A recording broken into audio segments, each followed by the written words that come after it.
নায়ক থেকে খলনায়ক হয়ে গেল নওশাদ।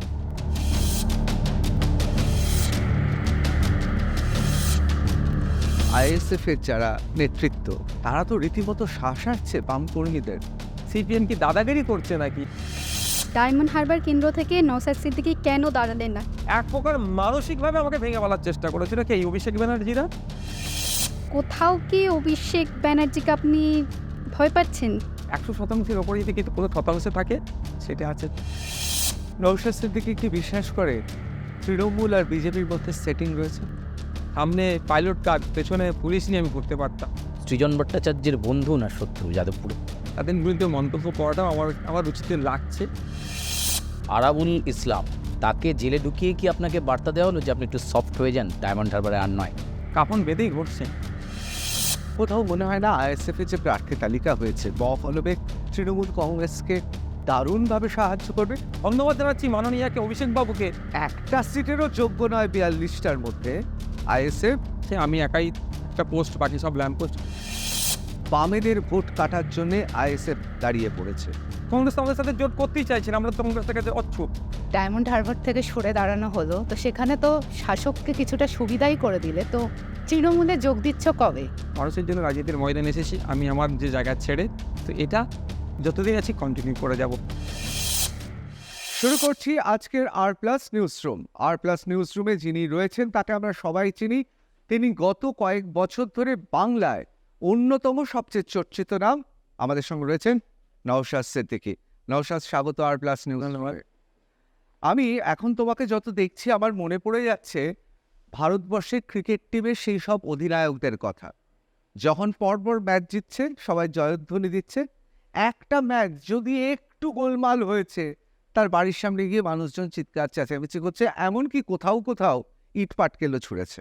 কোথাও কি মনে হচ্ছে এক লহমাতে এই লোকসভা নির্বাচনের প্রার্থী পদ নিয়ে যা চলছে এখন চারিদিকে, তাতে কোথাও নায়ক থেকে খলনায়ক হয়ে গেল নওশাদ? ব্যাপারটা হচ্ছে যে খেলায় যে উদাহরণটা দিলেন বাস্তব কথা, মানুষের আশার তো শেষ না। আর খেলার সাথে আর বর্তমান রাজনীতি যেটা মিলাচ্ছেন, পশ্চিমবাংলা রাজনীতি যেভাবে দুর্নীতিগ্রস্তদের হাতে রাজনীতি চলে গিয়েছে, চাকরি চুরি থেকে শুরু করে বাচ্চাদের রেশনের মিড ডে মিল থেকে চুরি করে রেশন থেকে শুরু করে যে দুর্নীতি হয়েছে, এই দুর্নীতির অবসান ঘটানোর জন্য সমস্ত মানুষই চেষ্টা করছে, কিন্তু বিড়ালের গলায় কাউকে ঘণ্টা বাঁধতে হবে। সেটা ভেবেছিলাম আমিই বাঁধবো। পরাজয়টা আপনার অভিষেক ব্যানার্জির ডায়মন্ড হারবার থেকেই শুরু হবে, সারা রাজ্যে তারপরে দুর্নীতিমুক্ত হবে। কিন্তু দুঃখের বিষয় আমি সেটা পারলাম না, কারণ কিছু বাধ্যবাধকতা থাকে। আমি একাই একটা পোস্ট, বাকি সব ল্যাম্প পোস্ট এই ধরনের নয়, দলেরও কিছু শৃঙ্খলা আছে যার বাইরে আমি যেতে পারি না।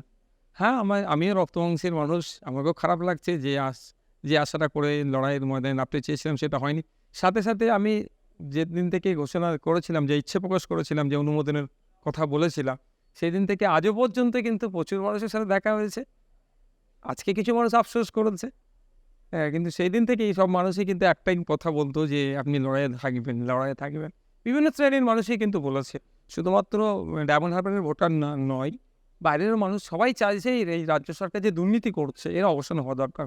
আর এই দুর্নীতির মাথায় কে বসে আছে, নতুন করে নাম বলতে লাগে না। সেই জন্য আমাকে আরও লড়াইয়ের দিকে এগিয়ে যেতে বলেছিল। সবাই চেয়েছিল হয়তো একটা বড় লড়াই হবে এবং তাকে পরাজিত করতে পারবে। সেই আশাতীত হওয়ার জন্য এখন হয়তো কিছু সময়ের জন্য আমাকে ভুল বসছে যারা, সময়ের সাথে সাথে সেটা সবটাই তাদের রেকটিফাই হয়ে যাবে। আমি ডায়মন্ড হারবার নিয়ে আসবো, কারণ আমার যারা সতীর্থ রয়েছে তাদের অনেকের ডায়মন্ড হারবার নিয়ে অনেকের প্রশ্ন আছে, তাই আমি ডায়মন্ড হারবারটা একটু বাদে ঢুকছি। কিন্তু তার আগে আমার একটা প্রশ্ন রয়েছে।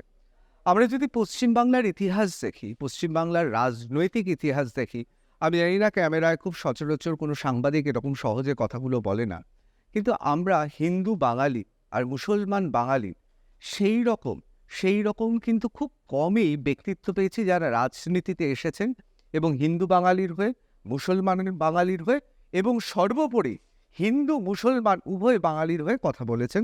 সংখ্যাটা খুব কম। আমরা জানি যে একটা সময় মোহাম্মদ আমিন ছিলেন, তার ট্রাম শ্রমিক আন্দোলন, সেটা ইতিহাসে লেখা রয়েছে। আমরা জানি যে কমিউনিস্ট পার্টির যিনি প্রতিষ্ঠা করেছেন অন্যতম, অনেকে কাকাবাবু বলেন, তার নাম হচ্ছেন মুজফফর আহমেদ, তার কথা জানি। আমরা ইদানিং কালের মধ্যে, খুব সাম্প্রতিক কালের মধ্যে আমরা আব্দুর রহমান থেকে শুরু করে আমরা অনেকের নাম বলতে পারি, এমনকি স্পিকার হাশিম আব্দুল স্পিকার সাহেবের নাম বলতে পারি, হালিম সাহেবের কথা বলতে পারি। কোথাও মানুষের বুকে একটা আশা ছিল যে নওশাদ সিদ্দিকী এ রাজ্যে যারা বঞ্চিত, যারা শোষিত, যারা অনেক দিন ধরে কিছু পাচ্ছেন না, সে শূন্যস্থানটা পূরণ করতে নওশাদ এসছে। কোথাও কি সেখানে ধাক্কা খেয়ে গেল না পুরো ব্যাপারটা?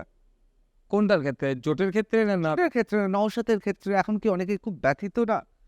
আমি কিন্তু এটা হিন্দু মুসলমান না, আমি ওইরকম দেখতেও চাই না, এইভাবে বলছি না ওইরকম ভাবে দেখতেও চাই না, বা কোথাও একটা ব্যক্তিত্ব নির্মাণ হচ্ছিল। না আমি ওইরকম ভাবে দেখতেও চাই না কে হিন্দু কে মুসলিম। মানুষ আজকে বঞ্চিত, যাদের চাকরি চুরি হয়েছে, মেধা চুরি হয়েছে, তারা কলকাতা রাজপথে গণতান্ত্রিক প্রক্রিয়া আন্দোলন করছিল, তাদেরকে পুলিশকে নিয়ে দিয়ে এক প্রকার তাদেরকে অ্যারেস্ট করেছিল। সেখানে কেউ হিন্দু, কেউ মুসলিম, কে জৈন, কে খ্রিস্টানকে দেখে, তারা বঞ্চিত। তো আমি বঞ্চিত মানুষকেই কথা বলতে চাই। এবার আমি আবারও রিপিট করছি, বর্তমান সময়ে বেশ কিছু, বর্তমান সময়ে যেটা চলছে 8-10 বছরে কিন্তু অনেকটা একটা গ্যাপ তৈরি হয়েছে। শাসকের চোখে হয়তো চোখ রেখে সেই অর্থে বলার কণ্ঠ পাচ্ছিল না, সেই জায়গায় আমি কিছুটা হলেও বলছিলাম বলে মানুষের অনেকটাই আশা আমার উপর করবে ছিল। হ্যাঁ, এবার ডায়মন্ড হারবার না দাঁড়ানোর ফলে অনেকটাই তারা কষ্ট পেয়েছে। সময়ের সাথে সাথে যে আশা নিয়ে ভরসা করে আমার প্রতি ভরসা করেছিল, আমি দায়িত্ব নিয়েই বলতে পারি তাদেরকে আমরা তার ভরসাটা আমরা ভাঙবো না। কারণ এখানে আমার তো নিজের অবস্থানের জায়গা নেই, এককভাবে তো আমি ডিসিশন নিতে পারি না। এখানে একটা পরিবেশ আছে, গণতন্ত্র আছে, এই ডেমোক্রেসিকে আমরা প্র্যাকটিস করি আমার দলের মধ্যে। কিন্তু যে আশা নিয়ে আমার প্রতি যে ভরসা করেছে যে দুর্নীতির বিরুদ্ধে লড়াই করবে, আমি 100% বলতে পারি এই লড়াই থেকে আমি এক পাও পিছু হয়ে যাবো না। কারণ হিসেবে শুধু আমার ব্যক্তিগত লড়াই নয়, তবে বাংলাদেশের ব্যক্তিগত একটা কিন্তু রাগ থাকে। রাগটা হচ্ছে আমার ব্যক্তিগত রাগ, আমার কিন্তু 42 দিন বিনা অন্যায় জেল খাটিয়েছে। কারণ আমি বলি, আমি আপনারা জানেন আমার একটা পারিবারিক ইতিহাস আছে, সেই জায়গা থেকে উঠে এসে আমি রাজনীতির ময়দানে এসেছি। আমাকে অন্যায়ভাবে 42 দিন জেল খেটেছে। আমি এবার জেলে যাওয়ার পর কিন্তু একটা জিনিস দেখেছি, ওখানেও হাজার হাজার মানুষকে অন্যায়ভাবে জেলে রেখেছে। ভিন্ন ধর্মের মানুষ আছে, ভিন্ন জাতের মানুষ আছে, তাদেরকেও বার করে আনা এবং আমার সাথে যে অন্যায়, সেই অন্যায়ের জবাব দিতে হবে। যে অভিষেক ব্যানার্জি, মমতা ব্যানার্জি আমাকে জেল কাটিয়েছে অন্যায়ভাবে, আমার সাথে আরও 70-72 জন আমাদের সহকর্মীদের জেল কাটিয়েছে, বা সারা রাজ্যের মানুষের যেভাবে বঞ্চিত হচ্ছে, সাংবাদিকরাও সরকারের একটু সমালোচনা করলে তাদেরকেও বিভিন্ন সময় হুমকির শিকার হতে হচ্ছে। এর বিরুদ্ধে যে লড়াই আছি, কোনো অংশেই পিছিয়ে যাব না। হয়তো সাময়িক সময়ের জন্য আমার যে ডিসিশন আমি নিয়েছিলাম আমি ফুলফিল করতে পারিনি, এতটুকুই, এটার বাইরে কিছুই না। কারণ অনেকেই অনেকভাবে এটাকে জুড়িয়ে দেওয়ার চেষ্টা করছে। কিন্তু না বললে নয়, আমাকে দল যদি অনুমোদন দিত আমাকে ডায়মন্ড হারবার থেকে দাঁড়ানোর, আমি লড়াইয়ের জন্য প্রস্তুত ছিলাম।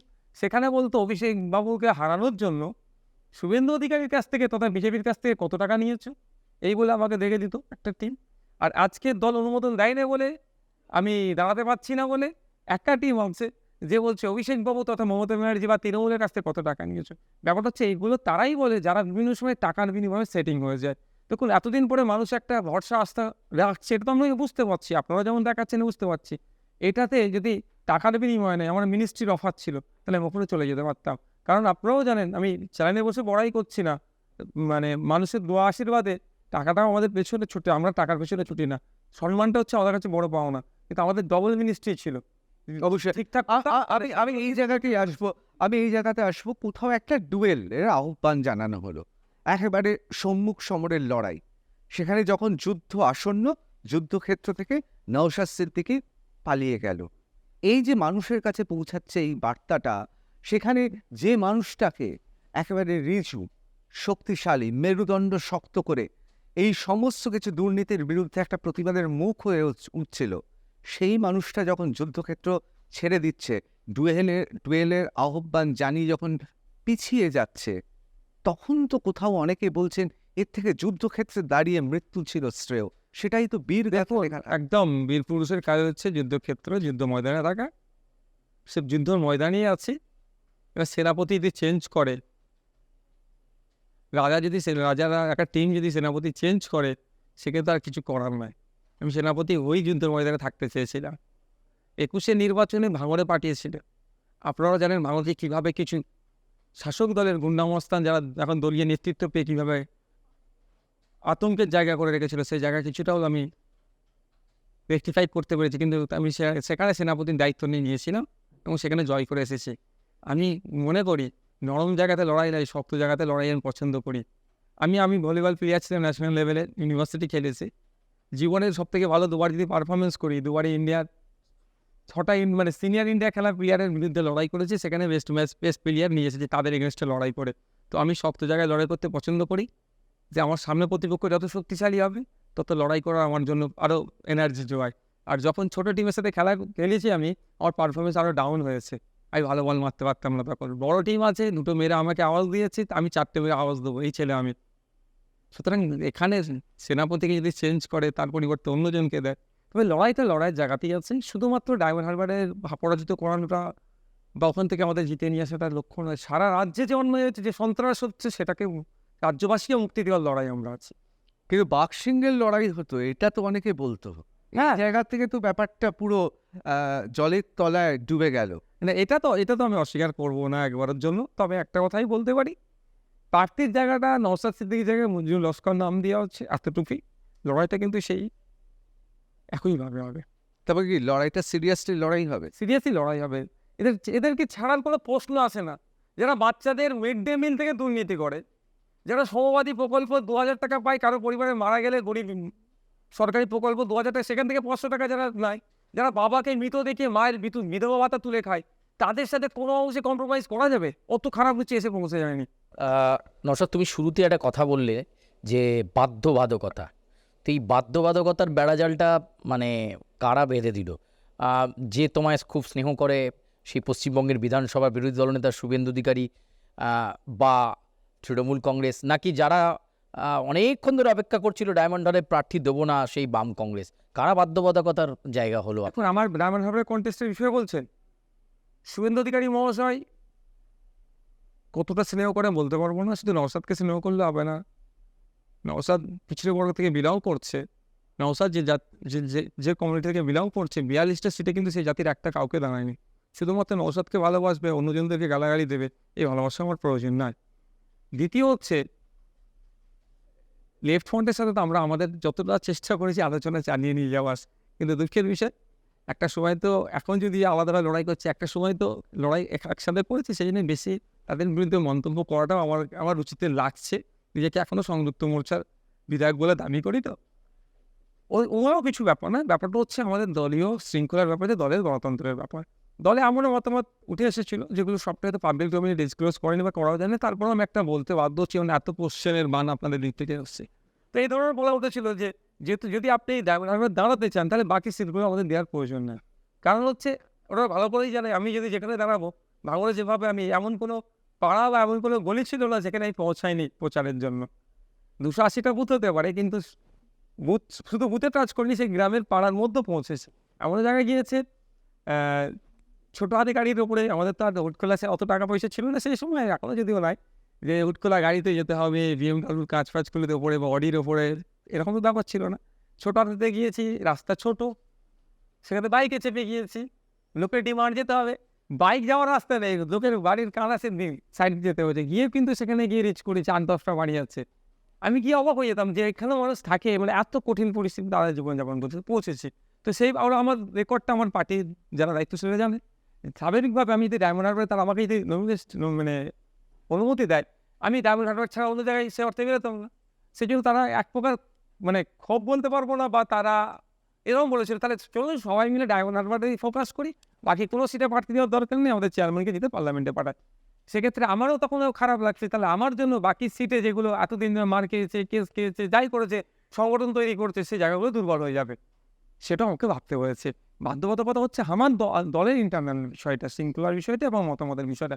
বাইরে কি আমার উপরে রাগ করলো, শুভেন্দুবাবু আমার উপরে খুশি হলো কি রেগে গেল, স্পিকার স্যার আমার উপরে খুশি হলো কি রেগে গেল, আমি ডায়মন্ড হারবার দাঁড়ালাম না দাঁড়ালাম না, সেই অঙ্ক কষার জন্য আমি আসিনি। কারণ আমি যে মানুষের প্রতিনিধিত্ব করতে এসেছি, তারা প্রতিনিয়ত রাস্তায় বসে আন্দোলন করছে চাকরির জন্য। আপনার শুভেন্দুবাবুদের এখন কেন্দ্র সরকার চলছে, তো প্রশ্ন শুভেন্দুবাবুকে তাহলে দিতে হবে যে লিপসন বাবুসের কোম্পানিতে ঢুকে যখন কম্পিউটারে 14টা ফাইল ডাউনলোড করলো যে অফিসারগুলো, তাদের বিরুদ্ধে কী ব্যবস্থা গ্রহণ করেছে।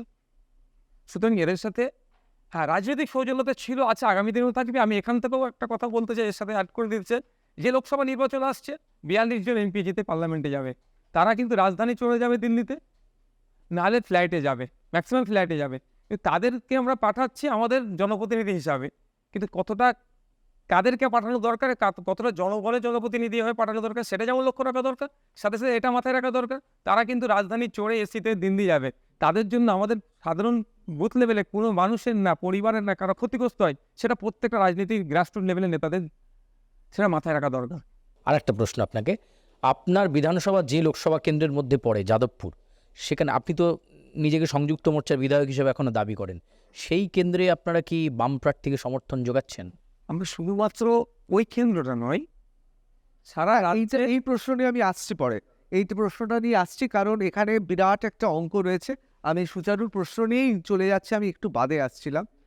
যে যে জায়গায় বামপন্থীরা জিততে পারে, সেটা মুর্শিদাবাদে মোহাম্মদ সেলিম হোক, সেটা যাদবপুরে সৃজন ভট্টাচার্য হোক, সেটা শ্রীরামপুরে দীপশিতা ধর হোক, সেই জায়গায় বামেদের ভোট কাটার জন্যে আইএসএফ দাঁড়িয়ে পড়েছে। এটা প্রেস কনফারেন্স করে যেটা বলেছে আপনারা শুনতে পাচ্ছেন, আমরা যেটা বলেছি। কিন্তু দুঃখের বিষয়, আলিমুদ্দিন স্টুডিও এমন কিছু কথা বলছে যেটা আমি হয়তো বলতে পারছি না। আগামী দিনে আমি সেই সময় উপস্থিত ছিলাম না, আমাদের রাজ্য নেতৃত্বরা ছিল, আগামী দিনে তার প্রেস কনফারেন্স করে বলতে হবে। তারপরে আমি বলি যতটুকু বলা সংযত নিজেকে রেখে বলছি। একটা আলোচনা ছিল যখন প্রথম আমি গিয়ে আপনার বামেদের চেয়ারম্যান শ্রদ্ধেয় সম্মানীয় বিমানবাবুর সাথে কথা বলেছি, তারপর আমাদের রাজ্য নেতৃত্বরা এসেছিল, মানে শুধু ওই জেলা পর্যায়ের বা ফেলে দেওয়ার কেউ না, রাজ্য নেতৃত্বরা, আমাদের ছোটো দল, আমাদের ছোটো দলেরও যারা সর্বোচ্চ তাদেরকে পার্টি এসেছিলেন। কিন্তু দুঃখের বিষয় যে আলোচনা যখন হচ্ছিল একটা কথা হয়েছিল যে আমরা এটা জায়গায় আমরা নির্দিষ্ট থাকবো না, যে যাদবপুর আর শ্রীরামপুর নিয়ে আমাদের কন্ট্রোভার্সি হচ্ছিল বেশি, যে আমাদের এটা কে নেবে কে ছাড়বে। আমাদের পক্ষ থেকে যুক্তি দেওয়া হচ্ছিল যে আমরা ওখানে একটা জিতে যাচ্ছি, আমাদের সংগঠন বেড়েছে, আরও টালিগঞ্জ পর্যন্ত সংগঠন তৈরি হয়েছে, আমাদের দরকার, এই একটা যে আলোচনা যখন হচ্ছিল, আর শ্রীরামপুর আমাদের 4টে জায়গায় খুব ভালো জায়গা আছে, আমাদের হোম সিট, এইগুলো আলোচনা হচ্ছিল।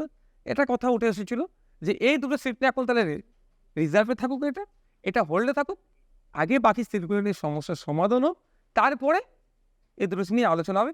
আর যেহেতু মোহাম্মদ সেলিম সাহেব এখন মুর্শিদাবাদে দাঁড়িয়েছে, ওটা নিয়ে এক ঘরের জন্য আমাদের কাউকে জানানো হয়নি যে মুর্শিদাবাদ থেকে ওনাদের হাতে ফোকাস করছে। এবার প্রসঙ্গ আসি, মুর্শিদাবাদ বিষয়টা নিয়ে যখন আমরা প্রথম সিট ঘোষণা করেছিলাম, আমাদের প্রার্থীর নাম বলেছিলাম মুর্শিদাবাদে, তারপরে যখন ছিলাম মোহাম্মদ সেলিম সাহেব, তখন আমরা আলোচনা আবার কিন্তু কন্টিনিউ করি, যে কন্টিনিউর জন্য অনেকের অবদান আছে, বিকাশ রঞ্জন স্যারেরও কিন্তু অনেকটা অবদান আছে। তখন আমরা কিন্তু এই জায়গায় এসে পৌঁছেছিলাম যে আমরা প্রয়োজনে মুর্শিদাবাদের সিটটাকে তুলে নিচ্ছি, যাদবপুরকে আপনাদের ছেড়ে দিচ্ছি, ঘাটাল তমলুক থেকে শুরু করে সব জায়গায় ম্যাক্সিমাম আপনাদের ছেড়ে দিচ্ছি। আপনারা আমাদেরকে আপনাদের সমীক্ষা করে দেখুন, হুগলি জেলায় যে 3টে সিট আছে, সব থেকে দুর্বল সিটটা হচ্ছে লেফট ফ্রন্ট বা সিপিএম বলুন না কেন, সেটা হচ্ছে আপনার শ্রীরামপুর আমাদেরকে ছেড়ে দিন। এবার বলুন 4টে আমরা 7টাতে এসে দাঁড়িয়েছি, এতদিন বলিনি। আর একটা কথা বলছি, যদি দেখা যায় পক্ষান্তরে 6টা সিট কিন্তু এসে দাঁড়াচ্ছে, একটা তো লেফট কংগ্রেসের সাথে আমাদের হচ্ছে মালদা উত্তরে, কংগ্রেস আমাদের সাথে জোট করতেই চাইছিল, আমরা তো কংগ্রেসের কাছে অচ্ছুত। তো একটা সিটে এমনি তাহলে 6টা সিটে আমাদের আলোচনা হচ্ছে, 6টা এসে দাঁড়াচ্ছি আমরা। সেক্ষেত্রেও যদি লেফট ফ্রন্ট মনে করে ওনার মনোভাব নিয়ে চলে, তাহলে কিছু করার নেই। তবে একটা কথা বলতে বাধ্য হচ্ছি, আমরা যে নিজে থেকে ঘোষণা করেছি, কে ফেসবুকে হোয়াটসঅ্যাপে সোশ্যাল সাইটে কী লিখছে লেখক, কিন্তু লেফট ফ্রন্টের মধ্যে যে সিপিআই আরএসপি ফরওয়ার্ড ব্লক, মনে মনে কিন্তু তারাও একটু হলে খুশি হচ্ছে, কারণ তাদের বিভিন্ন সময় দেখেছি তো যে আগ্রাসন নীতিতে নাকি তারাও কোণঠাসা হয়ে যাচ্ছে, তারাও কিছু একটা বলছে, তো বলতে পারছে না মিডিয়াতে। মানে আপনি বলছেন, মানে তুমি বলছো আইএসএফ এর এই ভূমিকায় বামেদের ছোট শরিকরা বড় দাদা সিপিএম এর যে দীর্ঘদিনের বঞ্চনা তার প্রতি খুশি হচ্ছে। আমার এখানে একটা প্রশ্ন আছে যে মোহাম্মদ সেলিম, নামটি তার মোহাম্মদ সেলিম, যদিও মোহাম্মদ সেলিম তিনি বারবার করে আমাদের টাফটকে এসেও বলেছেন, এ কথা তুমিও বলেছো, যে হিন্দু মুসলিম এর বাধা পেরিয়ে গিয়ে রাজনীতিটা করা হয় সব মানুষের জন্য। আমি সেটাকে সম্মান জানিয়েও বলছি যে মোহাম্মদ সেলিমের যদি মুর্শিদাবাদ থেকে আইএসএফকে তুলে নেওয়া হয়, যারা ভবিষ্যতে রাজনীতি করবে সৃজন ভট্টাচার্য, দীপশিতা ধর, তাদের ওখানে আইএসএফ থাকে, তাহলে গলার কাটা পার্টির মধ্যে বাইরে আইএসএফকে নিয়ে মোহাম্মদ সেলিমের থেকে বোধহয় খুব কম লোককে সহ্য করতে হয়েছে যে আইএসএফের সঙ্গে জোট হলো কেন। সেক্ষেত্রে পক্ষান্তরে যে লোকটা আইএসএফ এর সবচেয়ে বেশি প্রবক্তা ছিলেন এক সময়, সেই মোহাম্মদ সেলিমকেই তো বিপদে ফেলা হচ্ছে। না, আমরা তো এ থেকে তুলে নেওয়ার জন্য প্রস্তুত ছিলাম। মুর্শিদাবাদে এবং যাদবপুরে সম্পূর্ণ সহযোগিতা করব, এটাও বলেছিলাম যে আমি যে যাদবপুরে যাতে সৃজনদাকে জিতিয়ে পার্লামেন্টে পাঠানো যায় তার গুরু দায়িত্ব ভাঙর শুধু নয়, আমরা দায়িত্ব, ভাঙরের নেতৃত্ব নয়, আমরা দায়িত্ব নিয়ে নেবো। বাকি তো জায়গাতে অবশ্যই নিতে হবে, গলা মিলিয়ে। রেজাল্ট তো দিনের শেষে হবে, মানুষ দেবে। কিন্তু দুঃখের বিষয়, আমরা যাদবপুরে প্রার্থী দেবো না, তখন নওশাদ সিদ্দিকী মৌলবাদী না, এখন আক্রমণ চলছে। এই মৌলবাদীর সাথে একসাথে বসে 2021 নির্বাচন হলো, মৌলবাদীকে জায়গা দিল, আপনার কি বলে, এক জায়গায় বসে সংযুক্ত মোর্চার প্ল্যাটফর্ম তৈরি হলো।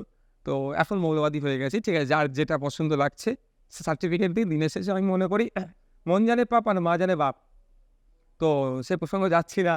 ওই যাদবপুর থেকে প্রার্থী তুলে দেবো না, মুর্শিদাবাদ থেকে প্রার্থী তুলে নেব।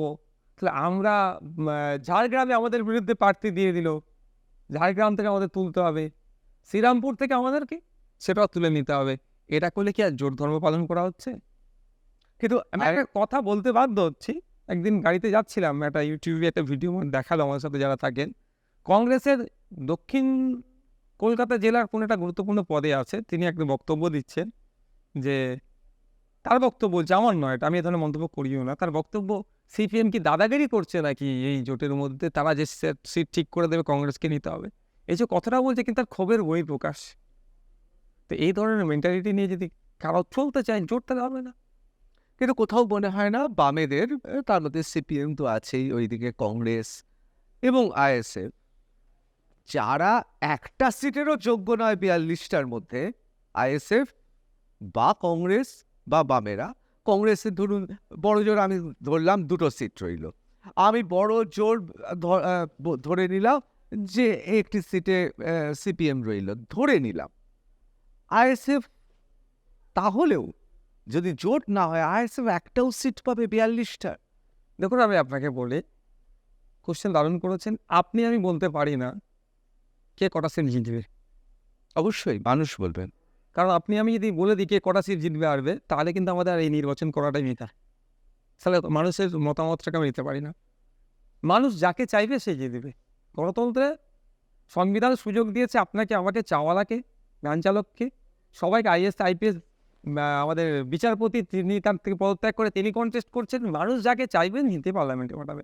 এবার মানুষ যাতে বেশি করে চায়, সংখ্যাগরিষ্ঠ মানুষ যাতে যার পক্ষে চায়, সেটা হচ্ছে লড়াই থাকতে হবে আমাদেরকে।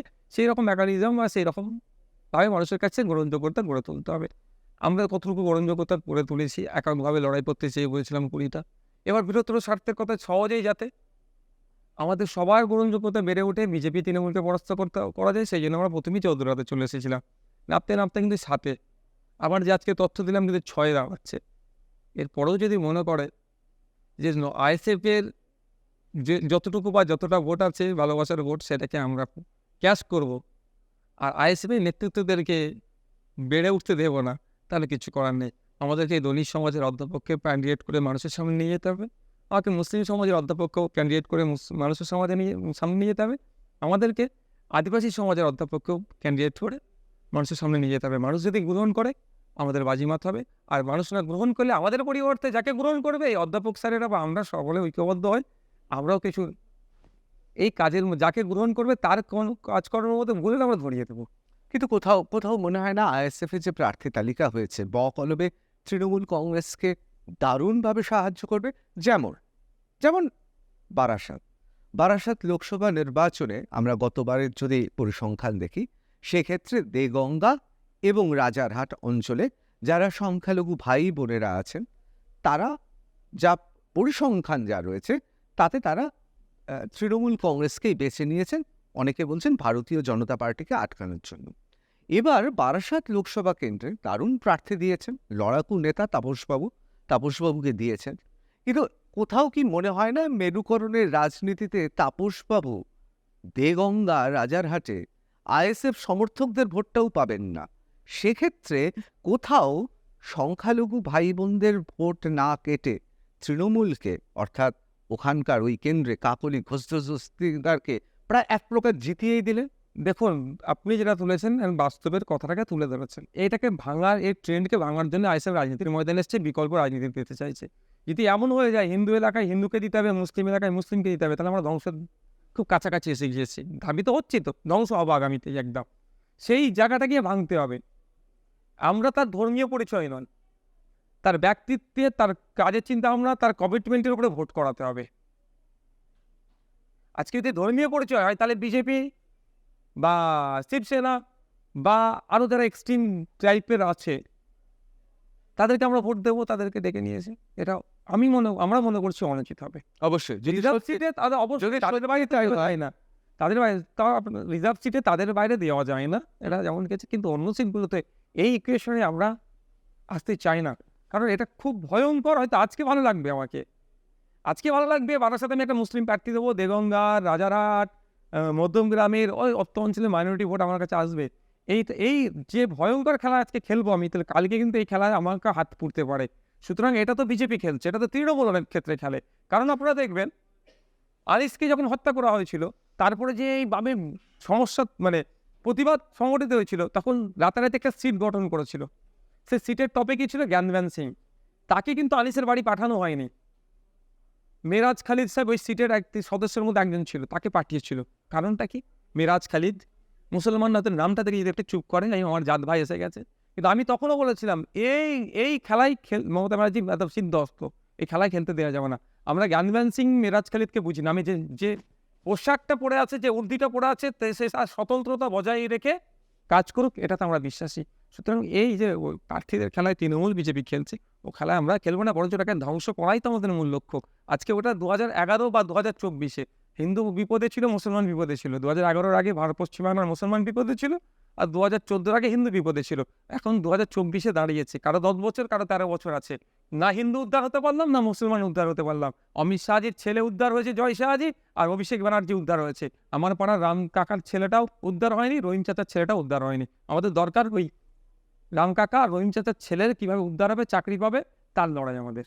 নওশাদ, আপনি বললেন যে লড়াই, এই যে 2019 সাল থেকে 2024 সাল, বেশ কয়েকটা বছরে 5 বছর কেটে গেছে, এবং আমরা দেখেছি যে 2019 সালে যে লড়াই শুরু করেছিল চাকরির প্রার্থীরা, তারা যে অভিযোগটা বারবার তুলেছে যে তাদের চাকরি চুরি হয়ে গেছে, 2024 এসেও কিন্তু সেই বসে আছে তারা, এবং আপনি নিজে তাদের সঙ্গে দেখা করেছেন, এবং পাশাপাশি যে ডিএ, বকেয়া ডিএর জন্য আন্দোলন, সেখানেও আপনি গেছেন এবং সেখানেও আপনি তাদের সঙ্গে অনশনও করেছেন। তো আপনি কি মনে করছেন যে ভোট বাক্সে এবার সেই প্রভাবটা পড়বে, এবং এই যে যুব সমাজের মধ্যে একটা প্রভাব পড়বে? বেকারত্বের শীর্ষে দেশ এগিয়ে চলেছে। দেশে যে বেকারত্বের সংখ্যা বেড়েছে, তার মধ্যে 86% আমার মতো যুবকরা আছে, বা 86% মানুষ যারা ইয়াং ব্রিগেড আছে। অবশ্যই শান্তিপূর্ণভাবে ভোট যদি হয়, মানুষকে ভোট দানের যদি জায়গা করে দেওয়া যায়, ইসিআই যদি তার ব্যবস্থা করে, এটা আমি দায়িত্ব নিয়ে বলতে পারি। তার ডিএ থেকে শুরু করে যাদের চাকরি চুরি গেছে, primary, upper primary, SSC, MSc, SLST থেকে শুরু করে যারাই ডিপ্রাইভ হচ্ছে। আর যুব সমাজ আজকে তখন দ্বিধাগ্রস্তের মধ্যে আছে। মাধ্যমিক পরীক্ষা, উচ্চ মাধ্যমিক পরীক্ষা যত দিন যাচ্ছে দেখুন পরীক্ষার্থীর সংখ্যা কমে যাচ্ছে। কেন? কারণটা কি? তো দিশা দেখতে পাচ্ছে না। দেখে তার দাদাদের অবস্থা কি, মাস্টার্স করে আছে। আমি কদিন আগে ঝাড়গ্রামে গিয়েছিলাম, দুজন এসে দেখা করলো, একজন বিটেক আর এমটেক করেছে। আমি, দাদা কি করেন? হাসছে। ঝাড়গ্রামে প্রত্যন্ত এলাকার আদিবাসী সমাজের ছেলেমেয়েরা, আদিবাসী সমাজের বিটেক এমটেক করে বসে আছে, চাকরি নেয়। এটা শুধু আদিবাসী নয়, সংখ্যাগুরু, সংখ্যালঘু, উচ্চবর্ণ থেকে শুরু করে পিছিয়ে পড়বে, সবার ক্ষেত্রে এক চলছে। আমি আশা করছি এই নির্বাচনে সেটা একটা জায়গায় আসবে। কিন্তু দুঃখের বিষয়, আপনার কত আমি রেস্টে টেনে বলছি, আমরা চেয়েছিলাম, নওশাদ সিদ্দিকী আইএসএফ চেয়েছিল, এই যে ভোটটা আছে, যে ক্ষোভের ভোটটা এক জায়গায় আমরা নিয়ে আসি, একটা ঘরে নিয়ে আসি, সহজেই বিজেপির যে জমলাবাজি বা তৃণমূলের দুর্নীতির বিরুদ্ধে একটা জায়গায় রাখি, রেখে পশ্চিমবাংলার 42টাতেই কোণঠাসা করি আমরা বিজেপি তৃণমূলকে, সহজেই এদেরকে প্রত্যাখ্যান করে হারাতে পারি। কিন্তু দুঃখের বিষয়, সেটা হয়ে উঠলো না। এখন আমাদের লড়াইটা আরও বেশি হচ্ছে, আইএসএফকে আরও বেশি লড়াই করতে হবে ওই ভোটটাকে যাতে ঐক্যবদ্ধ করা যায়।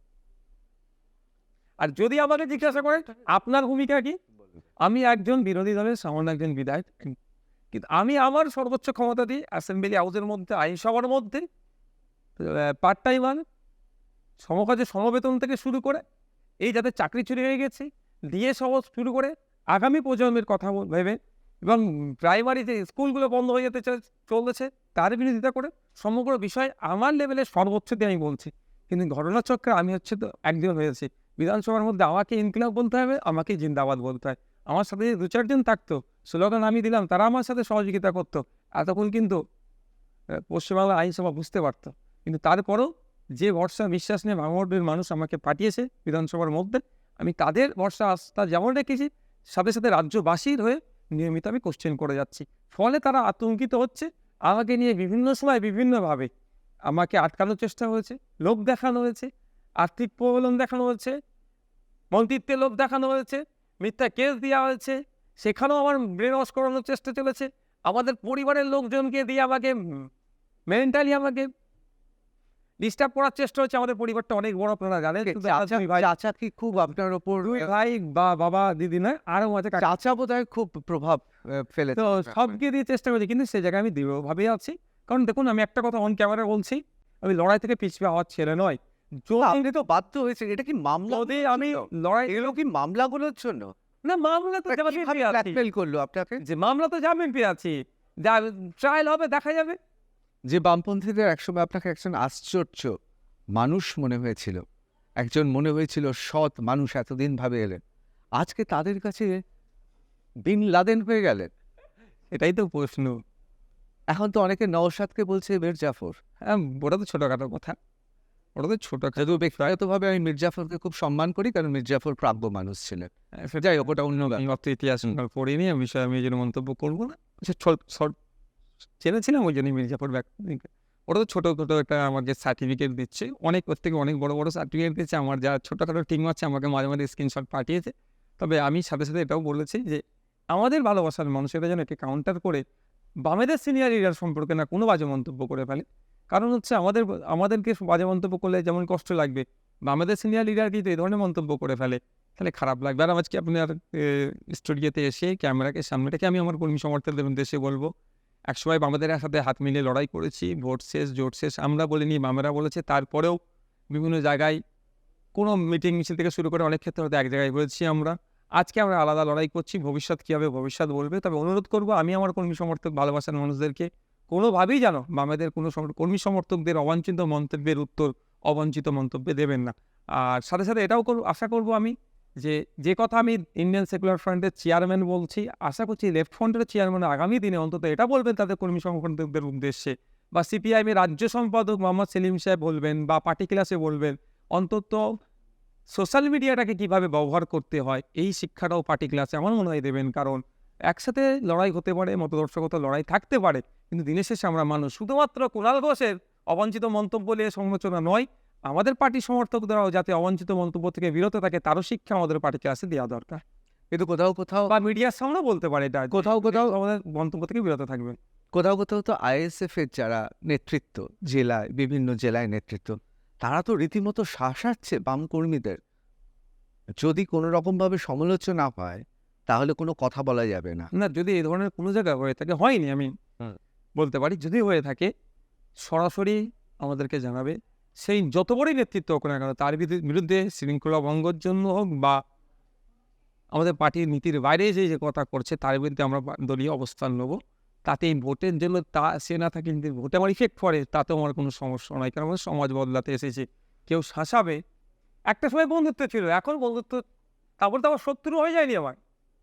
এটা আমরা মাথা থেকে কেন সরিয়ে দিচ্ছি? মানে আমি কি তাহলে আমি একটা ভেবে পাচ্ছি না, বামপন্থায় যারা বিশ্বাসী তারা বিজেপির বিরুদ্ধে কটা প্রচার করেছে, তৃণমূলের বিরুদ্ধে কটা লিখেছে, তার থেকে বেশি আক্রমণ তো আইএসএফের বিরুদ্ধে করেছে। লড়াইটা কি তারা আইএসএফের বিরুদ্ধে লড়তে চাইছে না বিজেপি তৃণমূলের বিরুদ্ধে লড়তে চাইছে, এটা তো আমি ভেবে পাচ্ছি না। কিন্তু এরকম তো হয়, মানে আমি তুলনা করছি না, কোনো ঘটনার সঙ্গে কোনো ঘটনা তুলনা করছি না, কিন্তু আমরা যা পড়েছি বইতে, কারবালার প্রান্তরে যে লড়াইটা হয়েছিল, সেই লড়াইতে তো দুপক্ষই ভেবেছিল তারাই সত্যের পক্ষে আছে। কোথাও কি বামেদের সঙ্গে আইএসএফ এর এখন অবস্থাটা তাই? দুপক্ষই ভাবছে আমরাই ঠিক, আমরাই সত্যের সঙ্গে রয়েছি, আমরাই দুর্নীতির বিরুদ্ধে লড়ছি। দুজনের যে মতাদর্শগত দিক থেকে বাম আর লেফট যেটা আইএসএফ বলছে, কারবালার সাথে আমি উদাহরণ টানছি না, দুজনের জায়গায় বলছে ঠিক আছে। তো আমি ওই জন্যই বলছি, তো দুজনের জায়গায় ঠিক আছে বলছি। আজকাল গত পরশু দিন পর্যন্ত আমাদের বন্ধু ছিলাম, প্রেস কনফারেন্সের পরে বন্ধু থেকে আমরা বিচ্ছেদ হয়েছে। তারপরে এই নয় যে আমরা শত্রু হয়ে গেছি। আচরণটা যেহেতু শুরু যে থেকে হয়েছে, যে দিক থেকে হয়েছে, শত্রু হিসেবে ট্রিট করতে শুরু করেছে। এবার স্বাভাবিকভাবে আমাদের রাজনৈতিক দল নতুন, আমাদের দলের মধ্যে দেখুন সবাই 30-35-এর মধ্যেই আছে এমন ম্যাক্সিমাম। আমাদের মতো অত সিনিয়র বয়স্ক লোকেরা যে কন্ট্রোল করতে পারবে, যদিও বয়স্ক লোক থাকার পরে সোশ্যাল মিডিয়া কন্ট্রোল করতে পারছে না, তাহলে আমাদেরটা কীভাবে মানে টিট ফর ট্যাট হচ্ছে। যদি আমি এটাতে বিশ্বাসী নয় বা এটা করতে দিইনি, আমরা আমাদের পক্ষ থেকে দায়িত্ব নিয়ে বলতে পারি আপনাকে, শুধুমাত্র মিডিয়ার সামনে এসে মিষ্টি মিষ্টি করে বলছি এটা নয়। এই ধরনের যে বাজে মন্তব্য করছে, হয়তো একটা বাজে মন্তব্যের অবাঞ্ছিত মন্তব্যের প্রতি অবাঞ্ছিত মন্তব্যের উত্তর দিচ্ছে, আমাদের নজরে যেটা আসছে, আমাদের মিনস আমাদের টিমের নজরে যেটা আসছে, তার স্ক্রিনশট নিয়ে তার পার্সোনালি ইনবক্সে দিয়ে যে মন্তব্যকে রেকটিফাই করা দরকার, এডিট করা দরকার, ডিলিট করো, রিমুভ করো, এটা কিন্তু আমরা করে যাচ্ছি।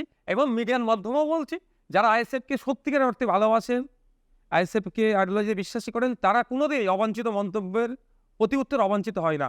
তারা আইএসএফের ভিতরে গুপ্তি মেরে যারা মানুষের মধ্যে বিভেদ লাগাতে চাইবেন, তারা আইএসএফের লোগো বা আইএসএফের নাম নিয়ে অবাঞ্ছিত মন্তব্য করছে হয়তো। এটা আমি বলছি, এই সৎ সাহস নিয়ে বলছি, কারণ আমাদের দলের প্রতি সে কনফিডেন্স আমাদের আছে যে রাজ্য কমিটি যে নির্দেশনা দিয়েছে। আমি আশা করবো এটা বিমানবাবু বা মোহাম্মদ সেলিম এরকম জোর দীপ্ত কণ্ঠে বলুক তার কর্মী সমর্থকদেরকে, যে অবাঞ্ছিত মন্তব্য ফেসবুকে না হয়। লড়াইটা আমাদের বিজেপির বিরুদ্ধে, লড়াইটা আমাদের তৃণমূলের বিরুদ্ধে। আমাদের লড়াইটা, এই লড়াই ফোকাসটা যেন থাকা দরকার। সৃজন ভট্টাচার্যের বন্ধু না শত্রু যাদবপুরে? রাজনৈতিকভাবে প্রতিদ্বন্দ্বী, ব্যক্তিগততে বন্ধু। আর একটা জিনিস জুড়ে দেব, তৃণমূল কংগ্রেসের দোর্দণ্ড প্রতাপ নেতা আরাবুল ইসলাম, শাসক দল তৃণমূল কংগ্রেসের ভাঙড় দাপানো নেতা এক সময়, তাকে জেলে ঢুকিয়ে কি আপনাকে বার্তা দেওয়া হলো যে আপনি একটু সফট হয়ে যান, ডায়মন্ড হারবারে আর নয়? অভিষেক ব্যানার্জির right hand left hand Jahangir Khan, Shaukat Molla আগামী দিনে জেলের ভাত খাবে। সব কটাকে জেলে ঢোকানোর ব্যবস্থা হচ্ছে। শুভেন্দুবাবু বলেছেন? শুভেন্দুবাবু বলেছে কি বলতে পারবো না। শুভেন্দুবাবু অনেক কথা বলেছেন, অনেক ডিসেম্বর দেখিয়েছেন। শুভেন্দুবাবুর কথাই আর এগুলো বলছি না। যেভাবে ভাঙড়ে অন্যায় করেছে, 2021 নির্বাচনের পরে যেভাবে আমাদের কর্মীদেরকে মারধর করেছে, আমরা বুলডোজারের কথা শুনেছি উত্তরপ্রদেশে, পশ্চিমবাংলার ভাঙড়ে সংখ্যালঘুদের ওপরে মমতা ব্যানার্জি সরকার অনেক মায়া কান্না কাছে সংখ্যালঘুদের কথা। আমি জাস্ট ওইটা টেনে বলছি, আমি সংখ্যাগুরু ভোটে বিশ্বাসী নয়। রমজান মাসে ইফতার করতে বসেছে, সেই সময় তৃণমূল বাহিনীদের আক্রমণ হয়েছে, ইফতার ছেড়ে ছুটে পালিয়েছে। পরের দিন যে সেহরি করবে, খাবার তো বাড়িতে রাখেনি, একটা জাস্ট একটা যদি পট রাখতো, গ্লাস রাখতো, ওইটা কি ওটাতে পানি পান করে সেহরি করবে, সেটা পর্যন্ত রাখেনি। ইঞ্জিন ভ্যান ম্যাটাডোর লাগিয়ে সমস্ত চাল ডাল ইফতারি তুলে নিয়ে চলে গেছে। তারপরে জেসিপি লাগিয়ে ভাঙচুর করে সেখান থেকে মাটি তুলে পুকুর বানিয়ে দিয়েছে শওকত মোল্লা। যারা রাইট ছিল, তো তারা তারা আক্রমণ করেছিল, তারা কি হিন্দু ছিল? হ্যাঁ, তার ধর্মীয় পরিচয়, তারা দুষ্কৃতী, তারা তৃণমূলের ক্যাডার। আমি একবারের জন্য বলবো না তাদের ধর্মীয় পরিচয়। আসলে তার নেতৃত্বে শওকত মোল্লা ছিল, তার যে ধর্মীয় পরিচয় আপনি চান সেটা মুসলিম। আসলে একটা তাকে আমরা ছাড়বো কিভাবে? ন্যাশনাল হিউম্যান রাইটস কমিশন ঘোষিত সে নটোরিয়াস ক্রিমিনাল, কারণ আমরা সে করতে সেল পেনের খোঁচা দিয়ে রেখেছে, তাকে আগামী দিনে জেলের ভাত খেতে হবে। এতে আরাবুল ইসলাম তো চুনোপটি। চুনুপুটি না, হেটমি বলে একটা পুতুল পাওয়া যেত জানেন আমাদের ছোটবেলায়। নাকটা বড় থাকতো, হাওয়া ভর্তি, পেছনে বালি, ঘুষি মারলে আবার ফিরে আসতো। লোকে ভয় পাচ্ছে অন্য কারণে, তার কারণ আরাবুল ইসলাম যখন জগ ছুড়ল কেউ কিছু করেনি।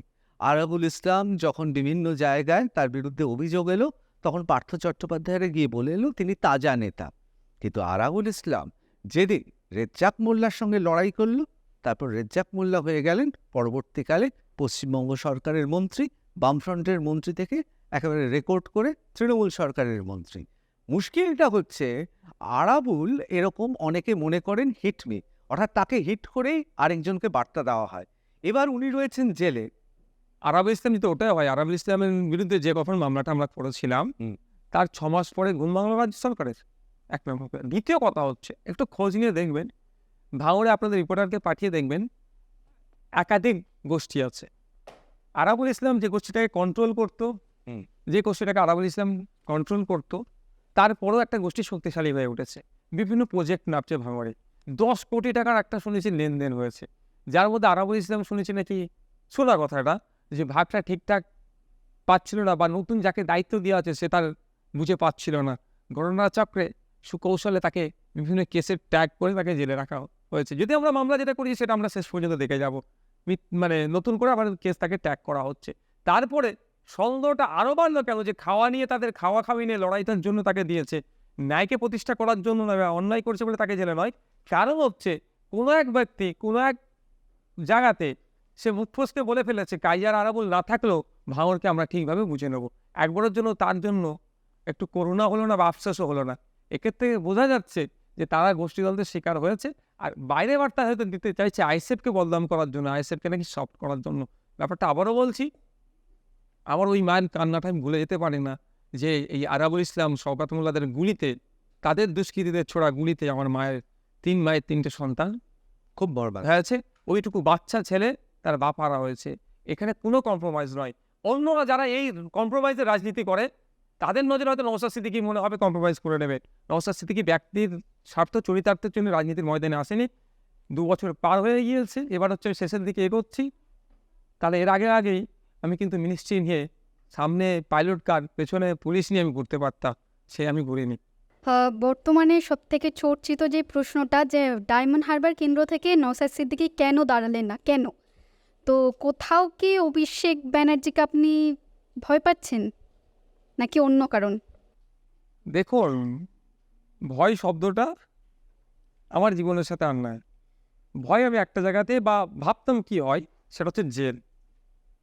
24 দিন পুলিশ কাস্টাডিতে ছিলাম, 42 দিন টোটাল আমি জেল কাস্টাডি পুলিশ কাস্টাডিতে মিলিয়েছিলাম, তার মধ্যে 24 দিন পুলিশ কাস্টাডিতে। আমি আপনাদের বলে রাখি, এটা অভিজ্ঞতার কথা বলি।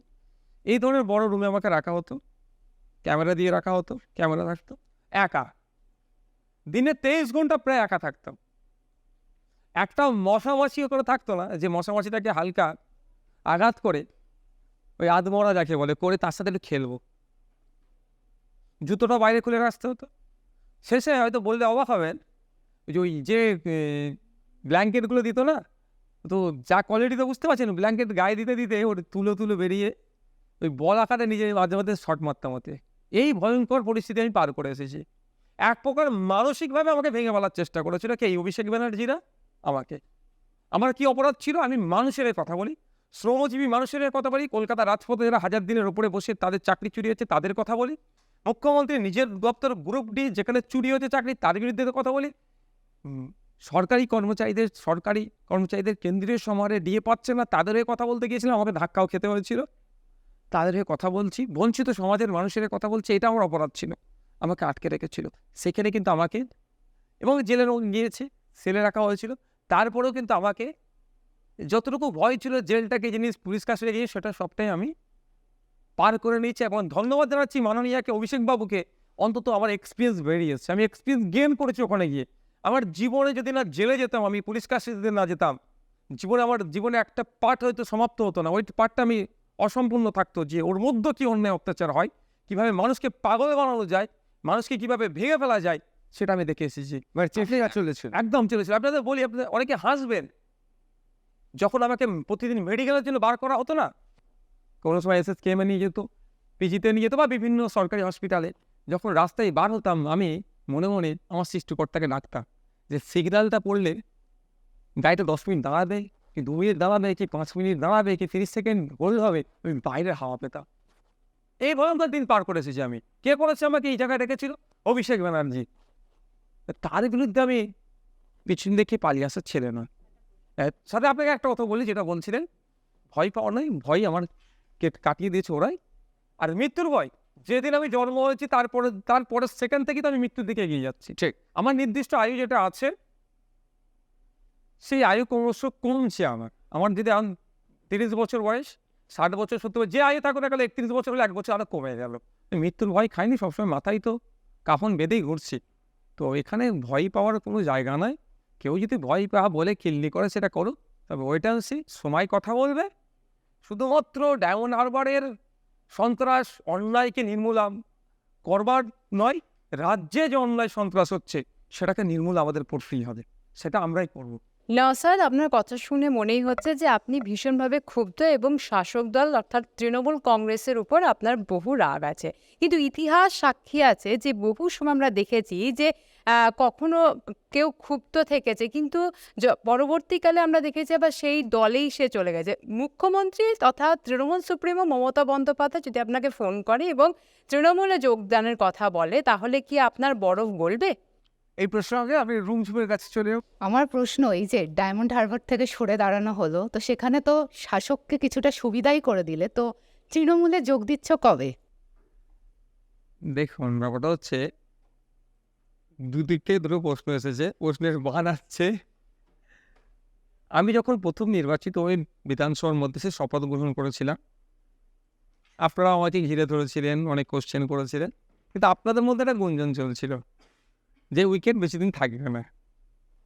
স্বাভাবিকভাবে এই যে একা কতটা লড়াই করবে, একা কতটা লড়াই করবে, কিন্তু স্রোতের বিপক্ষে গিয়ে লড়াই করেছে বলেই মানুষ এখন সাবাসী বাবা বা আপনারা যেখান থেকে আমাকে রিসিভ করলেন সেই সময় কিছু ভদ্রলোক আপনাদের এর আগে ওপরের ফ্লোর থেকে নামছিলেন, তারাও কিন্তু আমার সম্পর্কে পজিটিভ কথা বলেই নামলেন, রেকগনাইজ করলেন। কারণটা কি? এই লড়াইটার জন্য। দুটো কথা, যদি আপনি বলেন আপনি ব্যক্তিগত কিসের লোভী, সত্যি কথা বলছি, কোরআন করে বলছি, এতদিন হয়তো বলি না সম্মান, এর বাইরে কিছু না। অর্থ আমার পরিবারের যথেষ্ট আছে, জমি জায়গা যথেষ্ট আছে, সবটাই আছে, সম্মানও আছে, কিন্তু এটা আরও বেশি গেন করতে চাই আমি আমার ফিল্ড থেকে। কারণ আপনারা নিশ্চিতভাবে জানেন আমি একটা পরিবার থেকে বিলং করছি, স্বাভাবিকভাবে সেটা একটা আদর্শ আছে বা সেক্ষেত্রে একটা সম্মান পাই, কিন্তু আমি নিজে যেটা আমার চেষ্টা হচ্ছে আমি এটা গেন করতে চাই।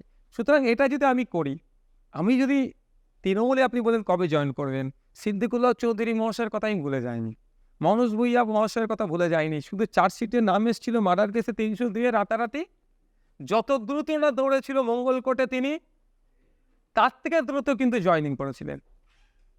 নওশাদ সিদ্দিকীর নামে একাধিক মামলা, ধারা শেষ নেই, আর্মস অ্যাক্টও লাগিয়েছে, মার্ডার কেস তো আছেই, কম্প্রোমাইজের কোনো জায়গা নয়। আমি ওটাই বুঝি, স্রোতের বিপক্ষে দাঁড়িয়ে একা হলে লড়াই করলো। মানুষের নজরে আমি লজ্জিত নয়, আমি মানুষের নজরে আমি বিশ্বাসঘাতক পাবো না, মানুষের নজরে আমি হয়তো আমি সমাধান করতে পারবো না, ঠিক কথা, কিন্তু সমস্যাটাকে নোটিস করছি। মানে এই লড়াইটা চলবে। লড়াইটা চলবে। আমি যদি নাম লেখাই, সিদ্দিকুল্লাহ চৌধুরী মহাশয় অনেক কথা বলেছিলেন। 2021-এর শেষের দিকে পার্লামেন্ট বিধানসভার মধ্যে আমি একটা কোশ্চেন করেছিলাম, বা আমার লিখিত কোশ্চেন ছিল যে লাইব্রেরি কতটা লাইব্রেরিয়ান শূন্য পদ আছে, বলেছিল 2000 সামথিং। তো 2023-এর শেষেও কিন্তু আমাদের বিরোধী সিট থেকেও কেউ একজন কোশ্চেন করেছিল, তখন উনি বলেছেন 3023 কত। মানে বুঝতে পেরেছেন, একটা মন্ত্রিত্ব নিয়ে শূন্য পদগুলো যদি না পূরণ করতে পারে তার দপ্তরের। এবং আমি আর একটা কোশ্চেন করেছিলাম, 2016 থেকে 2021-এ আপনার পারফরমেন্স কি একটু বলুন। তো উনি উত্তর দিয়েছিলেন মাত্র একটা সরকারি লাইব্রেরি তৈরি করতে পেরেছিলেন, আর 3 জন তার দপ্তর থেকে চাকরি পেয়েছিল। তো সুতরাং জেনে শুনে পচা সামকে আমি পাকাতে চাই না। আমি বিনা মন্ত্রিত্ব নিয়ে বাইরে থেকে অন্যায়কে চুরিকে চুরি বলে দেখতে পাচ্ছি, সাদাকে সাদা, কালোকে কালো দেখতে পাচ্ছি, আর নাহলে সিদ্দিকুল্লাহ চৌধুরীর মতো মতো মহাশয়ের মতো অবস্থা হবে, নাহলে ফিরাদ হাকিম সাহেবের মতো হবে। পার্কিং ফিজ বাড়িয়েছে একজন মেয়র, তার জন্য একজন 3.5 বছর জেল খাটা আসামি একজন মেয়রকে জ্ঞান দিচ্ছেন, একজন মন্ত্রীকে জ্ঞান দিচ্ছেন, আর মুখ্যমন্ত্রী চুপ করে আছেন। ও দলে আমি নাম লিখাবো না। যদি না লড়াই করতে পারি, পরাজয় স্বীকার করে নিয়ে অব্যাহতি নেব, কিন্তু তৃণমূল আর বিজেপির এই দুর্নীতিগ্রস্ত স্বৈরাচারী দলের কোনোদিনের জন্য নাম লেখাবো না। তখন কাপুরুষের খাতা আমি নাম লেখাবো না। পরাজয় সহ্য মানে যদি আমার হয় মেনে নেবো, আমি ভোটে হেরে যাবো, মেনে নেবো, ঘরে বসে থাকবো, দরজা দিয়ে অন্ধকারে বসে থাকবো, কিন্তু আলোর মধ্যে তৃণমূল বা বিজেপির সাথে হাত মিলাবো কোনো দিনের জন্য আমার পক্ষে সম্ভব নয়। কারণ আমি মনে করি আদর্শ ছাড়া মানুষ হয় না। যে মানুষের মধ্যে আদর্শ নয় সে জেন্দাই মৃত থেকে খারাপ হয়ে আছে। যখন আপনাদের পার্টিটা তৈরি হয়েছিল, তো একটা সেকুলার ফ্রন্ট নাম তো দেওয়াই হয়েছিল এবং বাম ফ্রন্টের সঙ্গে জোট করেই হয়েছিল। তো আজ প্রায় 3 বছর পর সেই জোটটা ভেঙে গেল। যদি ভরাডুবি হয়, যদি বুমেরাং হয় এই সিদ্ধান্ত, তাহলে আগামী দিনের পথ কী হবে, ভবিষ্যৎ কী হবে আইএসএফের? আপনি যেটা বলছেন জয় পরাজয় আছে, জয় হলে পুরো টিমের সাথে আমি মনে করি সেলিব্রেট করতে পছন্দ করি। পরাজয় আশা করছি হবে না, তাও যদি হয় মানুষের জন্য তো রাজনীতির ময়দানে এসেছে, মানুষ যদি আমাদেরকে সুযোগ করে দেয় বেশি বলতে পারবো।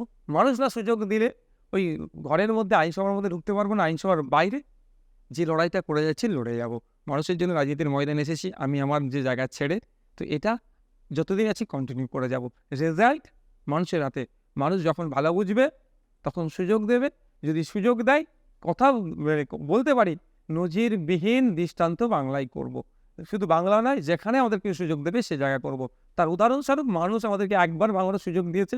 ভাঙড়ে একটা সময় ছিল রক্তপাতের ভাঙড়, এখন রক্তপাত প্রাণহানি নয়, রক্তদানের ভাঙড়। কিন্তু গত বছরে আমার একটা ভেন্যুতে 2720 জন রক্ত দিয়েছিল একটা জায়গায় একদিনে। এবছর আমি টানা 10 দিন ভাঙড়ের মানুষের সহযোগিতা পেয়েছি বলে সম্ভব হয়েছিল। টানা 10 দিন লাগাতার 10 দিন রক্তদান শিবির করেছি 10টা জায়গাতে, 3614 জন রক্ত দিয়েছে। তো এই যে দৃষ্টান্ত, এটা জাস্ট আমি ক্ষমতায় না থেকে করতে পেরেছি। ক্ষমতায় থাকলে দায়িত্ব নিয়ে বলতে পারি ভাঙড় সহ আর প্রত্যন্ত এলাকার মানুষজনকে হেভি ট্রিটমেন্টের জন্য কলকাতায় এসে হর্ন নিয়ে ঘুরতে হবে না। পিজির মতো হসপিটাল কেন বাঁকুড়া জেলাতে একটা হবে না, কেন দার্জিলিংয়ে হচ্ছে না, কেন জলপাইগুড়িতে হচ্ছে না, বা দিনাজপুরে হচ্ছে না, মালদা মুর্শিদাবাদে হচ্ছে না, এর সলিউশন আশা করছি সেই জায়গাটা আমাদের আছে, আমরা দেবো। তার দিনের শেষে মানুষই কিন্তু গণতন্ত্রের শেষ কথা বলে। আমার শেষ প্রশ্ন, তার কারণে এই প্রশ্নটা একটু গুরুত্বপূর্ণ। যেখানে ভারতীয় জনতা পার্টি আর বিজেপি দুজনে লড়ছে কে কত আসন পাবে, আর আমাদের বিরোধীরা তারা লড়ছে কে কাকে শতাংশে পরাজয় করবে। অনেকে বলছেন আসলে এই লড়াইটা এখন নয়। বিড়াল যেমন সবসময় নখটা বার করে থাকে না, থাবা থেকে নখ বেরোয় ঠিক সেই সময় কমিউনিস্টদের অর্থাৎ সিপিআইএম এবং আইএসএফের নখ দুটো বেরিয়ে এসেছে। আসলে দুটো পার্টির রাজনৈতিক অবস্থান মতাদর্শ একেবারে ভিন্ন। আমরা আজকে দেখছি আসন সমঝোতা হয়নি, কিন্তু অনেক দিন আগে থেকেই ভাঙতে শুরু করেছিল। যখন ইনসাফ যাত্রায় মীনাক্ষী মুখার্জিরা ধর্মতলায় ছিল, তখন নাকি বারবার ডেকেও তারা নওশাদ সিদ্দিকীকে পাননি, এরকম অভিযোগ যেমন আছে, আবার এ অভিযোগও আছে যে বামেদের সমর্থন, বাম, কংগ্রেস এবং অবশ্যই আইএসএফের একমাত্র বিধায়ক, তার বয়স 30 না পেরানো এক যুবক, তাকেও যুবরা ডাকেনি। তাহলে ভাঙতে তো শুরু হয়েছিল অনেক আগেই। এবারকার নির্বাচনে তৃণমূল বিজেপির কিচ্ছু এসে যাবে না, দুদিকে যেরকম যা করার সব করে নেবে, কিন্তু পশ্চিমবাংলার ইতিহাসে হয় সিপিএম ধূলিসাৎ হয়ে যাবে অথবা আইএসএফ ধূলিসাৎ হয়ে যাবে চিরকালের মতো। সুতরাং এই লড়াইটা আসলে আইএসএফ বনাম সিপিএম, এভাবে কি দেখতে পারি? আমি এটা শেষে বলবো যে যুব ব্রিগেডের যেটা বলছেন, প্রথমেই বলবো আমি মীনাক্ষী দিরা প্রায় 2 মাস ধরে রাস্তায় ছিলেন। না, আমাকে ডাকেনি, প্রথম কথা ডাকেনি বলে আমার রাগও নয়। না, কিন্তু ধর্মতলে নাকি আপনাকে ডেকেছে, দাঁড়িয়েছিল সবাই যে আপনি আসেন। ওই ধরনের কোনো মেসেজ আসেনি। যদি কোনো কেউ অসত্য তথ্য পরিবেশন হয়েছে আপনার কাছে, যেন আপনি আমাকে বলছেন অসত্য। এবার ডাকেনি কেন যদি আমার রাগ হয়, আমি ওটা বলে মিথ্যা, আমার রাগ নেই। 2 মাস ধরে মীনাক্ষী দিরা কিন্তু দিন রাত এক করে নিজের জামা নিজে ধুয়েছে, মানে তারা দেখছিলাম ফটো ছাড়ছিল, মানে মেহনত করেছে। আমি ব্রিগেডে এসে সব ক্যামেরার ফোকাস নিয়ে নেবো, এটাও আমি কিন্তু নিজেকে খুব ছোট মনে হতো। হ্যাঁ, আমি যদি 5-10 দিন তাদের সাথে হাঁটতাম, তারপরে যদি আমাকে ডাকতো, তখন আমি বলতাম যে না, আমাকে ডাকলো না, 5 দিন হাঁটলাম, এতে আমার কোনো প্রশ্ন নাই। ইভেন জোট শেষ বলেছিল, কোনোদিন আমরা এই বিষয়ে কথা বলিনি। পৌরসভা ইলেকশানে আমাদের সাথে কোনো আলোচনা করতে হবে এটাও কোনোভাবেই করেনি। হয়তো ভোট পার্সেন্টেজ কত আছে দেখে নেওয়ার জন্য করেছিল, তাদের পরিকল্পনা থাকতে পারে, কৌশল থাকতে পারে। পঞ্চায়েত নির্বাচনে সেই অর্থে জোটই হলো না। আচ্ছা, সমবায় সমিতি নির্বাচনে জোট হয়নি। মাদ্রাসা ম্যানেজিং কমিটি নির্বাচনে যেখানে বামেরা শক্তিশালী, সেখানে কংগ্রেস বামেরা শক্তিশালী, তারা নিজেদের মতো করলো, আমাদের এখানে ছিটে ফুটে থাকলেও আমাদেরকে পাত্তা দেয়নি। উপরন্ত যেখানে আইএসএফ শক্তিশালী, ওখানে বাম যদি থাকে, তাদেরকে নিয়ে আমরা মাদ্রাসা নির্বাচন করেছে। এমন হয়ে গেছে 5টা সিটের মধ্যে 6টার মধ্যে 5টা আমরা জিতেছি, একটা বাম জিতেছে। আমরা তাই 2টো গুরুত্বপূর্ণ সভাপতি সম্পাদকের মধ্যে একটা আমরা এই ভাইচারা রাখবো বলে একটা পদ গুরুত্বপূর্ণ দিয়েছি, যে আমরা 5টা মানে 2টো নিয়ে নেবো, এটাও নয়। এটা আমাদের দিক থেকে আমরা কিন্তু হাত বাড়িয়েছি।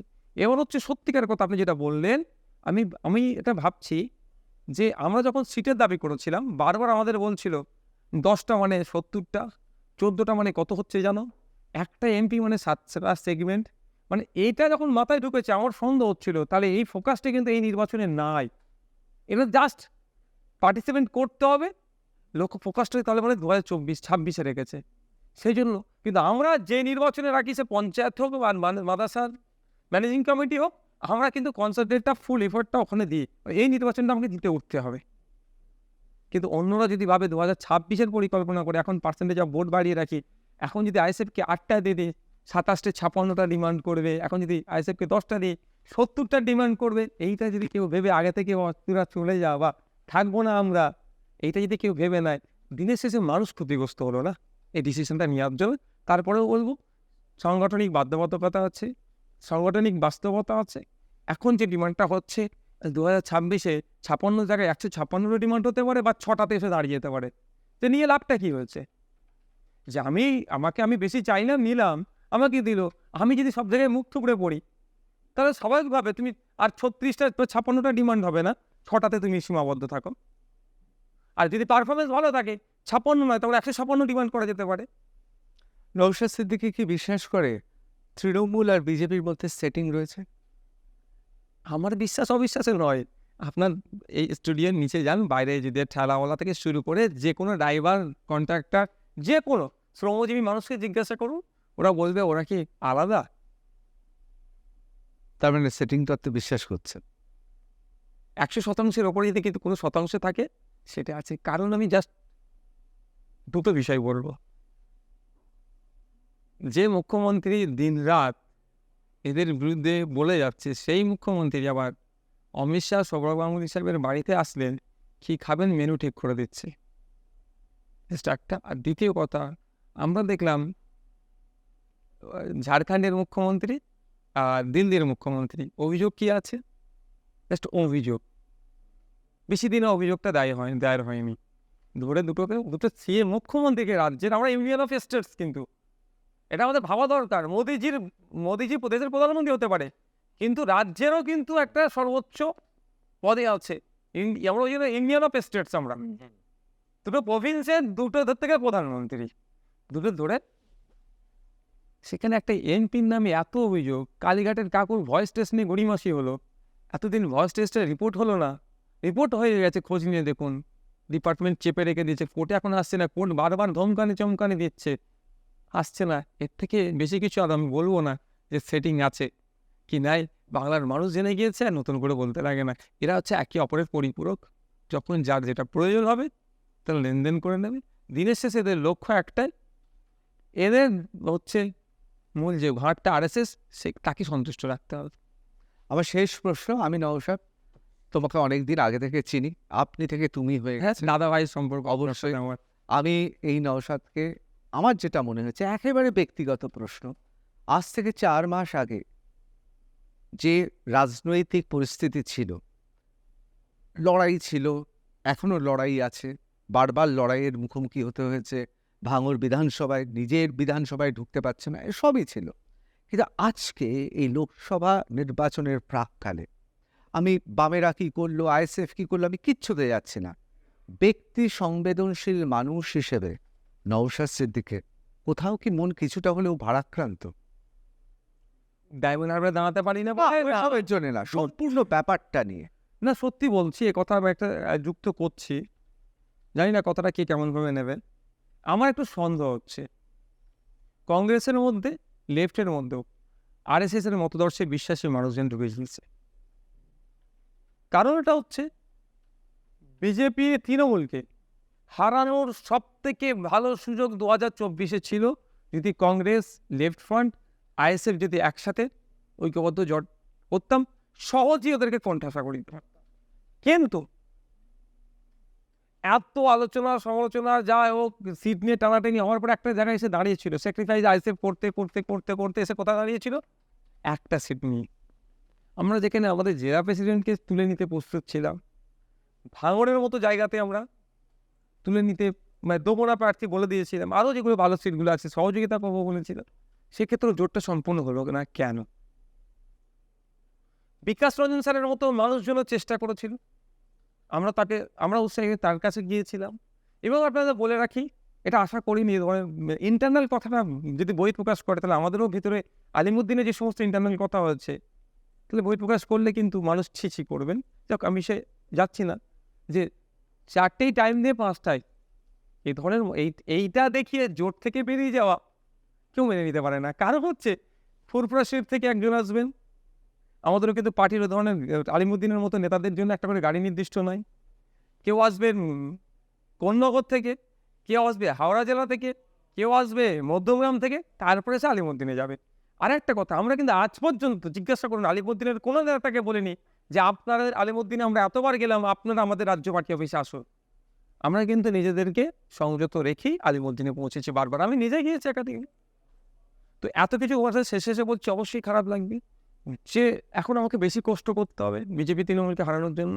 আর যদি একা হতাম, সরি যদি একসাথে হতাম, কষ্টটা কম হতো, গায়ে একটু হাওয়া লাগাতে হতো। কিন্তু সবশেষে একটা কথা তো পরিষ্কার, বামেরা, কংগ্রেস, আইএসএফ যা করলো তাতে যদি কারোর মুখে হাসি ফোটে সেটা তৃণমূলের। বিজেপিও আসতে পারে মধ্যখান থেকে, কিন্তু কাদের জন্য হাসি ফুটছে সেটা বাংলার মানুষ তাদের প্রতি উত্তর দেবে। অবশ্যই আমার মনে হয় এবারকার নির্বাচনে সেটাই স্পষ্ট হয়ে যাবে। অসংখ্য ধন্যবাদ নওশাদ সিদ্দিকী এত ব্যস্ত সময়ের মধ্যে আমাদের আর+ নিউজ রুমে থাকার জন্য। অসংখ্য ধন্যবাদ। সুস্থ থেকো, ভালো থেকো, আর নিজের লড়াই নিজেই চালিয়ে যেতে হবে, এটাই বোধহয় আমাদের জীবনের নিয়ম। আর+ নিউজ রুম এখানেই শেষ হচ্ছে। অন্যান্য খবরের জন্য চোখ থাকুক আর+ নিউজে, সবার আগে সবার পাশে।